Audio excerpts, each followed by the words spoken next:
চিন্তা করি ব্যক্তি স্বার্থ বলতে আপনি শুধু নিজের চিন্তা করছেন,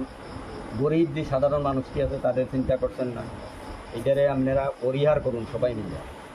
কারণ মালিক থেকে আপনারা কে কত টাকা আনবেন আমরা আগেই গেছি যে এটা আমরা দেখার বিষয় না, কিন্তু সাধারণ যে শ্রমিক যারা কাজ করতে আছে প্রতিদিন তাদেরকে নিয়েই আমরা সবাই ঘর সংসার আমরা সবাই তারা নিয়ে চলতে হইব। এখানে দুবালি মেস্তরি আমরা সবাই একজন আরেকজনের কাজের মধ্যে হাত রেখে কাজ করতে হইব, তাইলেই আমাদের সংগঠন আগামী দিন শক্তিশালী হইব। এবং এর জন্যই আজকে আমরা মূলত এই মিটিংয়ের আহ্বান করছি যে আপনারা সবাই আমরা যে হাজিরা নির্ধারিত করেছি, হেডমিস্ত্রি 700 টাকা, রাজমিস্ত্রি যারা সহকারী